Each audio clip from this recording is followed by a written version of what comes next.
नमस्कार, मैं हूं दिग्विजय और आप देख रहे हैं तर्क ज्ञान। डिबेटर बने वीडियो लेक्चर सीरीज के इस अंक में आपका स्वागत है। इस वीडियो में हम डिबेट की एक विधि के बारे में बात करेंगे, एक विधा के बारे में बात करेंगे कि हम उसमें डिबेट कैसे करते हैं और डिबेट की क्या शैली अपनानी चाहिए, उसमें हम अच्छा कैसे कर सकते हैं। क्योंकि पिछली वीडियो में मैंने आपको बताया था विभिन्न प्रकार की जो डिबेट होती हैं उसके बारे में। तो आज हम इस अंक की शुरुआत कर रहे हैं एक विधा के साथ। लेकिन वीडियो आगे बढ़ाएं और उससे पहले बताऊं कि आज हम किस शैली के बारे में बात करेंगे वाद विवाद की। आपसे अनुरोध, यदि आप चैनल पर नए हैं तो चैनल को सब्सक्राइब करें, वीडियो को लाइक करें, अपने अन्य दोस्तों के साथ साझा करें और यदि कोई प्रश्न है तो आप कमेंट बॉक्स खुला है और कमेंट बॉक्स में आप लिख सकते हैं। शुरू करते हैं इस वीडियो।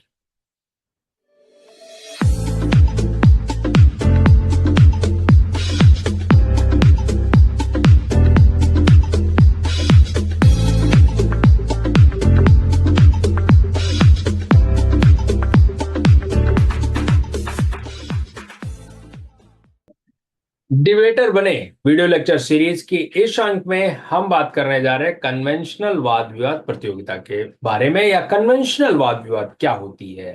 तो सबसे पहले हमें यह समझना पड़ेगा कि कन्वेंशनल वाद विवाद, जिसे हिंदी में हम परंपरागत वाद विवाद प्रतियोगिता कहते हैं, इसके बारे में आज हम क्यों बात कर रहे हैं। क्योंकि दिल्ली विश्वविद्यालय में सबसे ज्यादा यदि किसी शैली में वाद विवाद प्रतियोगिताएं आयोजित होती हैं तो वह है परंपरागत वाद विवाद प्रतियोगिता। इसलिए हमें सबसे पहले इसे ही जानने का प्रयास करना चाहिए। आखिर वाद विवाद, परंपरागत वाद विवाद की जो शैली है वो क्या है। तो सबसे पहले ये समझ लें कि ये व्यक्तिगत स्तर पर भी हो सकती है, अर्थात वन टू वन हो सकती है। आप व्यक्तिगत तौर पर अपना वक्तव्य रखेंगे, सामने से आपके वक्तव्य का काउंटर कोई करेगा। और दूसरी बात, ये समूह में भी हो सकती है। मैक्सिमम दो ही लोग एक टीम में होते हैं।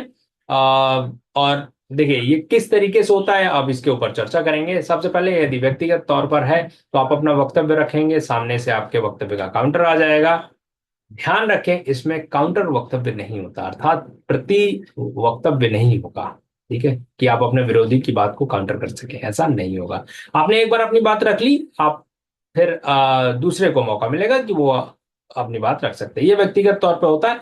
और इसमें आप पक्ष विषय के पक्ष में बोलना चाहते हैं, विपक्ष में बोलना चाहते हैं, ये आपके ऊपर निर्भर करता है कि आप किसमें अपने आप को सहज व मजबूत पाते हैं। दूसरा, एक टीम में भी होता है। टीम में दो तरीके से होता है। एक ही टीम में दो व्यक्ति होंगे जो एक पक्ष में, विषय के पक्ष में अपनी बात रखेंगे, दूसरा विषय के विपक्ष में अपनी बात रख सकते हैं।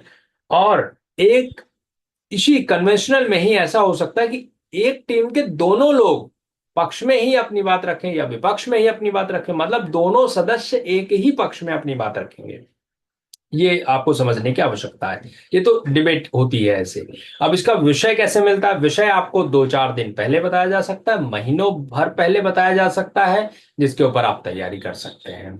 तो आपको यदि कोई विषय मिला है तो उसकी तैयारी कैसे करें? कन्वेंशनल, ध्यान रखें हम परंपरागत वाद विवाद प्रतियोगिता की बात कर रहे हैं, परंपरागत शैली की बात कर रहे हैं। तो इसमें हम बेहतर कैसे कर सकते हैं, क्या चीजें होती हैं जो परंपरागत वाद विवाद प्रतियोगिता में बेहतर करने के काम आ सकती है। सबसे पहले आपकी भाषा।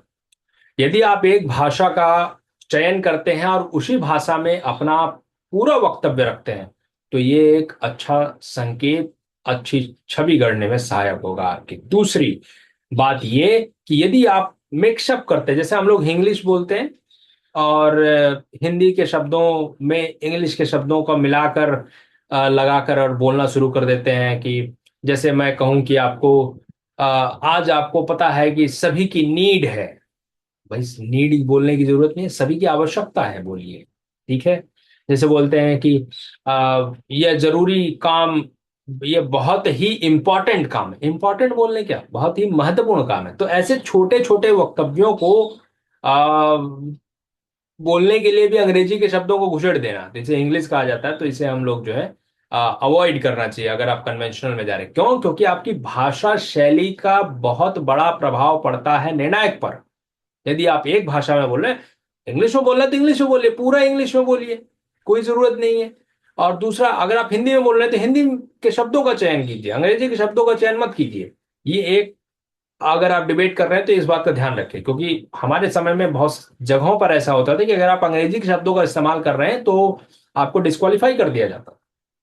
और ऐसा मेरे खुद के डिबेटिंग पार्टनर के साथ हो चुका है, उसने इंग्लिश में एक दो शब्द या कुछ कहे तो उसको नेगेटिव मार्किंग की गई थी, या कहीं कहीं डिस्क्वालिफिकेशन भी कर दिया जाता है। तो आप लोग जो डिबेटर हैं वो ये बताएं कि अभी भी वो नियम प्रचलित है या नहीं है, कमेंट बॉक्स में लिखें। दूसरा, अगर आपको विषय दे दिया गया तो विषय की तैयारी कैसे करें? तैयारी के लिए वक्तव्य शैली पर पहले आप मजबूती से काम करेंगे। दूसरा, एक प्रश्न आता है कि क्या सिर्फ शैली ही महत्वपूर्ण है या तर्क भी महत्वपूर्ण है? तो कन्वेंशनल में अगर आप जा रहे हैं तो आपकी शैली ज्यादा मजबूत है, आ, तर्क जो है उसके बाद आता है। जैसे तरीके से शैली महत्वपूर्ण बहुत ज्यादा हो जाती है और तर्क महत्वपूर्ण होता है, लेकिन शैली के मुकाबले में कम। तो आपका जो आत्मविश्वास है, अगर आप बोलने जा रहे हैं तो आपका आत्मविश्वास बड़ा मजबूत होना चाहिए। आप जब बोल रहे हैं ऐसा निर्णायक को लगे कि आप उस पर दृढ़ता से विश्वास करते हैं। यदि आप ऐसा करेंगे तो निश्चित तौर पर आप मजबूत स्थिति में होंगे। दूसरा, विषय की तैयारी कैसे करें? विषय आपको मिलता है तो कई दिन पहले मिल सकता है, तो और कई हफ्तों पहले मिलता है, कुछ विषय तो बहुत पहले दे दिए जाते हैं। तो ये ध्यान रखें कि तैयारी करने के लिए आप अपने टीचर से बात कर सकते हैं, जो डिबेटिंग सोसाइटी में है तो उसमें प्रैक्टिस कर सकते हैं। ये बात ध्यान रखें कि अगर कोई बहुत महत्वपूर्ण विषय आता है तो तर्क ज्ञान पर उसकी वीडियो तो आती ही है कि नहीं नहीं इसके प्रथम दृष्टया बिंदु क्या हो सकते हैं। तैयारी करने का सबसे बेहतर तरीका यह है कि जब आप कोई बात सोचें तो उसको लिख लें। हमने ये बात सोच ली, जो भी दिमाग में आया, एक विषय को देखा, मैंने थोड़ा बहुत सोचा, फिर उसके बाद मैंने कॉपी पे नोट डाउन कर लिया कि ये बिंदु हो सकते हैं। आप कॉपी को बंद कर दीजिए, अब सोचना शुरू कीजिए कि अगर ये सारे बिंदु बोल दिए गए तो आप क्या बोले। ये होता है बेस्ट तरीका अपने आप को इंप्रूव करने का as a debater in conventional debate. अगर आपको फर्स्ट आर्गुमेंट मिल गया है ना, फर्स्ट साइट ऑफ आर्गुमेंट मिल गया है, उसके बाद का डिबेट वहां से शुरू होती है। क्योंकि इसलिए जब हम लोग थोड़ा सा मेच्योर डिबेटर हो जाते हैं, सीनियर डिबेटर हो जाते हैं, तो हम लोग पहले स्पीकर, पहले फर्स्ट 5 स्पीकर स्लॉट नहीं लेते हैं। क्यों? क्योंकि वो आप डिबेट की ओपनिंग हो रही होती है। डिबेट में जो मेन आर्गुमेंट होते हैं, जो शुरू के 5 स्पीकर होते हैं, एटलीस्ट वो सब बोल जाते हैं। वो डिबेट उसके बाद शुरू होती है कि उसके बाद आप क्या बोलेंगे। तो मैं जैसा कह रहा हूं वो आप जरा ध्यान रखें। सिर्फ मैं ही नहीं, पूरी डिबेटिंग कम्युनिटी में आपको कोई किसी से भी आप जानना चाहेंगे जो डिबेटर है, सीनियर डिबेटर है, वो ये एक तरीके की सलाह दे सकते हैं कि आप प्रथम दृष्टया जो भी सोच रहे हैं, फर्स्ट साइट ऑफ आर्गुमेंट जो भी है, उसको नोट डाउन कर लें, उसके बाद सोचना शुरू करें। डिबेट एक्चुअली वहां से स्टार्ट होती है। ये सब तो शुरू शुरू में होता है कि हाँ खेल लिया जाए, वो तो बेसिक आर्गुमेंट। उसके बाद अगर आप डिबेट सोचेंगे, आप देखेंगे आर्गुमेंट इतने शानदार निकलेंगे कि आप खुद हैरान हो जाएंगे कि मैंने ऐसा कैसे सोचा। वो इसीलिए सोचा क्योंकि आपने जो प्रथम दृष्टया मटेरियल था उसको निकाल दिया, उसके बाद आप जो बनाएंगे क्रीम, वो आपका बेसिक तर्क होगा। तो और तर्क मजबूत होना चाहिए। इसमें तथ्यों का भी प्रयोग कर सकते हैं। तथ्य, आंकड़े प्रयोग किए जाते हैं कन्वेंशनल डिबेट में, तो उसका प्रयोग आप कर सकते हैं। हाँ, यदि आप रेफरेंस भी देते हुए बोले कि जैसे WHO की रिपोर्ट है या UN की रिपोर्ट है या भारत के किसी विभाग, सरकार के विभाग की आंकड़े की बात है, तो वो भी आप बता सकते हैं, तो अच्छा रहेगा। और आप रेफरेंस देते हैं तो अच्छी बात रहेगी, आपका वक्तव्य और अच्छा होगा। शैली, तर्क, तैयारी। और तैयारी करने के लिए आप किससे बात कर सकते हैं? आप अपने टीचर से बात कर सकते हैं, आप अपने दोस्त से बात कर सकते हैं, आप अपने, अगर सोसाइटी में है तो सोसाइटी में प्रैक्टिस कीजिए, वो ज्यादा अच्छी रहती है। और आमतौर पे आते जाते भी आप सोच सकते हैं। अब सोचने के लिए ये थोड़ी होता है कि कमरे में बैठ के, और नहीं नहीं, सोचने का एक टाइम फिक्स, ऐसा कुछ नहीं है। आप ब्रश करते हुए भी सोच सकते हैं, आप कॉलेज जा रहे हैं तो भी सोच सकते हैं, आप रास्ते में जा रहे हैं तो भी सोच सकते हैं।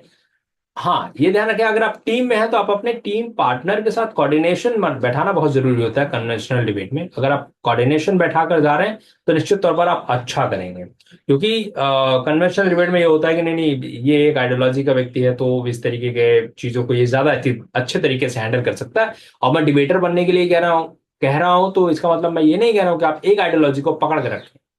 आइडियोलॉजी डिबेट से बाहर रखिए। अगर आपको विपक्ष में बोलना पड़ रहा है, जिस पर्टिकुलर आप व्यक्तिगत तौर पे जिस किसी को भी माने, लेकिन अगर आपको उसके अगेंस्ट में भी डिबेट में बोलना पड़े तो आप बोल सकते हैं। तो ऐसा कुछ नहीं है। तो डिबेट में आइडियोलॉजी को थोड़ा सा साइड में हम रख सकते हैं कि अगर आवश्यकता पड़े तो मैं सामने वाले की आइडियोलॉजी के अनुसार भी बोल सकता हूं। और जो मैं अगर व्यक्तिगत तौर पर जिसे आप मानते हैं और उस पक्ष में आपको बोलना है तो निश्चित तौर पर आप दहाड़ेंगे और ये बात सभी बड़े आत्मविश्वास के साथ कहेंगे। लेकिन डिबेटर होने का अर्थ ही यही है कि यदि आपकी आइडियोलॉजी के विपरीत का विषय है और उसमें आपको बोलना पड़ रहा है तो भी आप उसी आत्मविश्वास के साथ बोलेंगे। ये आपको सामान्य व्यक्तियों से अलग करेगा, इसलिए आपको ये चीज ध्यान रखनी है।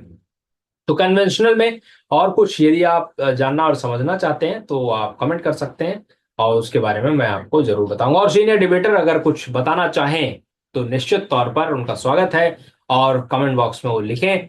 और मैं चाहूंगा कि वो भी अपने अनुभव साझा करें ताकि नए डिबेटर्स को फायदा हो सके। बहुत बहुत धन्यवाद। मिलेंगे बहुत ही जल्द किसी अन्य दूसरी वीडियो में और डिबेट की किसी अन्य शैली की चर्चा करते हुए।